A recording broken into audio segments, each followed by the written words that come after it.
Hey there, Algebra students. Mr. Hoy here, just creating a video for your Plus One Friday. This is going to be the first of two videos in which I go over Lesson 6, which is your Thursday night homework. And then please look for the other video in which I review some of the activities you'll see in Lesson 7, which is your official Plus One Friday assignment. So here we go, students. We are on page 38. If you do not have your book, please pause the video and go and get that now. And if you do have your book but have not finished at least attempting these, please do that first.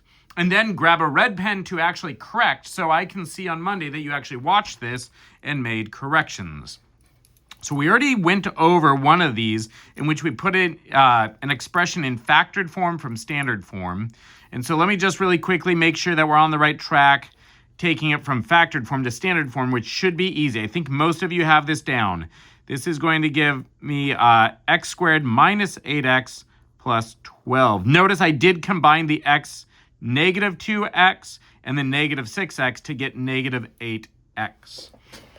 So just a reminder, when you're doing these, when you're putting them in factored form, all of these are going to have two expressions inside parentheses. So you could even go ahead and put all of those parentheses now. And I also want to point out all of them just begin with x squared. It won't always be that way. They're starting easy with you, so I'll just tell you all of these start with an x because the first step in FOIL is first times first. So you have x times x gives you x squared on all of these.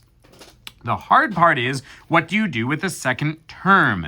So the first thing we need to do is look at what the constant is. And we need to identify the factors. You can list them like we did with this one, but you need to remember to include positive number factors and negative number factors. Then what you need to do is look through those factors and say which ones can you add together to get the coefficient to your middle term. So in this case, we need to look for something that will give us negative 7. So if I listed all the factors for 12, such as 1 and 12, 2 and 6, 3 and 4, or negative 3 and negative 4, negative 2 and negative 6, I see as I start adding together that these two added together give me 12. These two added give me 8. These give me 7. Oh, we're getting close. But notice it's negative 7. So I have negative 3 and negative 4 give me negative 7. So I go negative 3, negative 4. And then if you're ever unsure of the answer you get, you can then go back and do FOIL to see if it actually gives you this as your standard form.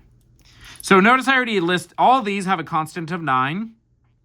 And I've already listed all my factors of 9. So now I need to see ones that add up to give me 10. And notice 1 and 9 give me 10. So I go plus 1 plus 9. Here I have a negative 10. So I need negative 1 and negative 9. And then I have a negative 6, so a negative 3 and negative 3 gives me negative 6, so I have negative 3 and negative 3. And then here's this, what seemed to be a complicated one, but it's actually the easiest one because we just have x plus m and x plus n. Because notice we multiply these by this final term by each other to get the constant, and I add them to get the coefficient to my middle term. Well, students, that was the lesson. So let's look over at the practice problems again, and don't forget to read the lesson summary, especially on some of this new math that's maybe a little bit challenging for you.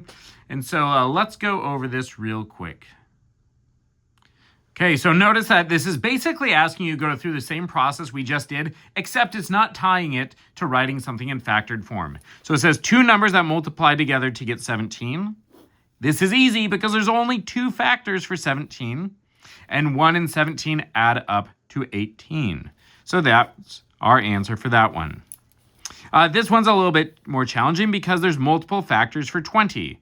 I can have 1 and 20. Oh, and on this one, I forgot you could have done negative 1 and negative 17, but they already told us it was positive, so I wasn't worried about that. So I have 1 and 20, 2 and 10, 4 and 5. I could also have negative versions of all of those, but notice it adds up to 9, and 4 and 5 add up to 9, so I have 4 and 5. Okay, notice on the next one, I'm going to get a negative, so I'm not even going to worry about all the factors. Let's just jump right to the negative ones. And it's really just -1 and -11, and that's actually the answer for that one.